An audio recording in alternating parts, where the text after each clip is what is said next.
Socrates was an ancient Greek philosopher who lived in Athens in the 5th century BCE.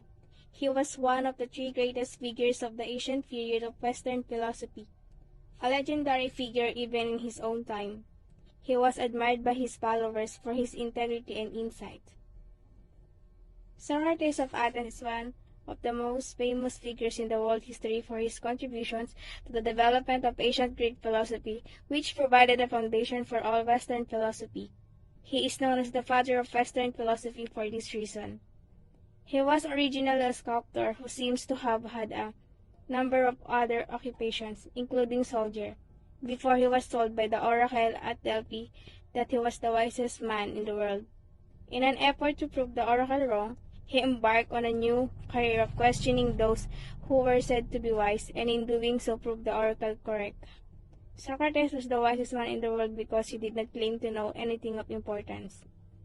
His famous student was Plato, who would honor his name through the establishment of the school in Athens, and more. So through the philosophical dialogues, he wrote featuring Socrates as the central character.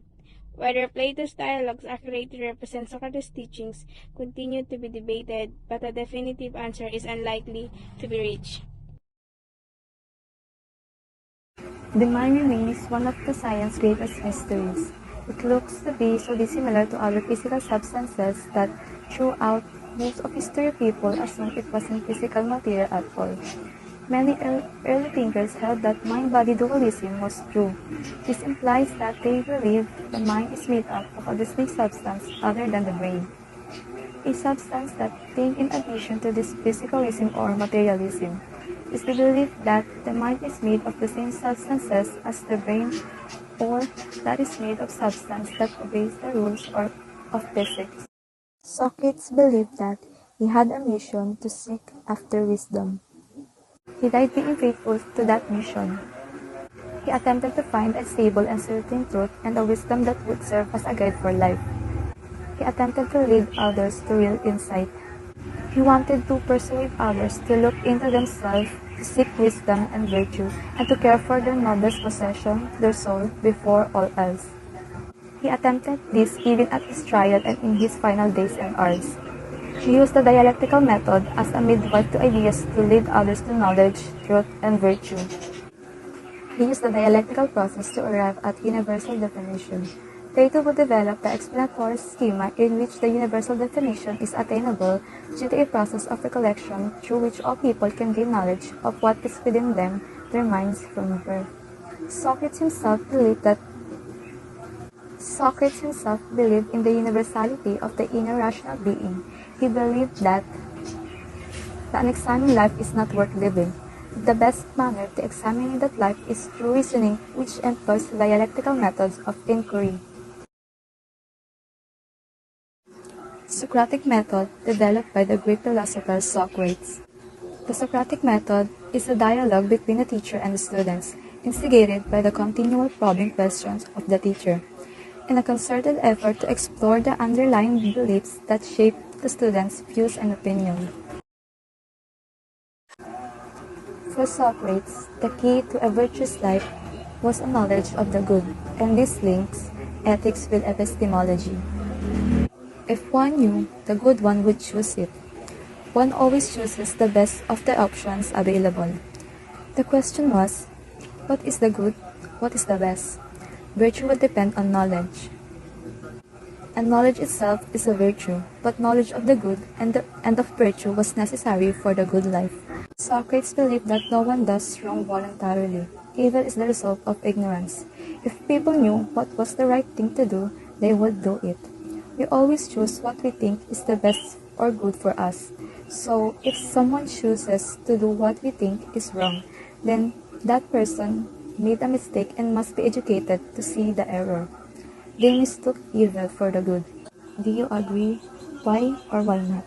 He was the first to raise certain basic questions with a clear understanding of what he was doing. Socrates believed the soul is immortal. He also argued that death is not the end of existence. It is merely separations of the soul from the body. How does Socrates view the self? Socrates believed that every man is dualistic. it is composed of the body and the soul. For him, the body is imperfect and impermanent.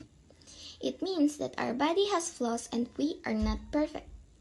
Also, the body is not eternal, while the soul is said to be perfect and permanent. The key to understand Socrates' concept of the self is through the philosopher's take on the word soul. But the thing is, we do not know what Socrates meant by the term soul. However, most of the scholars in philosophy believe that when Socrates speaks about this, he is referring to the thinking and willing subject. With this conception, it is assumed that the soul for Socrates is the intellectual and moral personality of the human person. When Socrates said that the soul is the essence of the human person, it means that it is the essence of humans to think and will. Therefore, for Socrates, the soul or the self is the responsible factor in knowing rightly or wrongly. In other words, for Socrates, the soul is the person's true self. Importance of the contribution. Number 1. Socratic technique. His questions was based on discipline and thoughtful dialogue.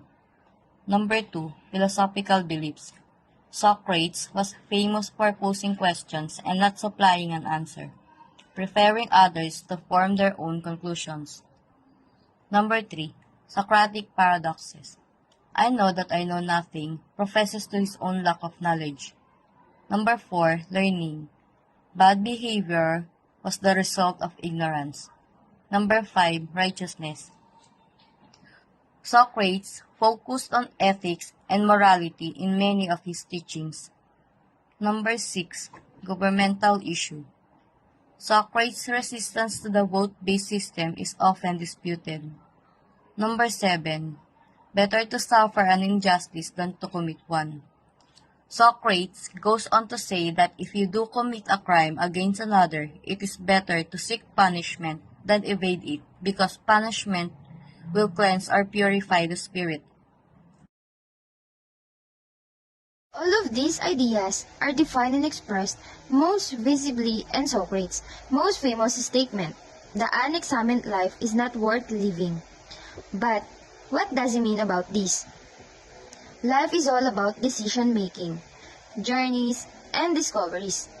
Throughout our lives, we make decisions that will mold us for the future, whether they are lifestyle, financial, or decisions. It affects how we conduct and carry ourselves every day, without ever thinking about our choices, journeys, or discoveries that we have made.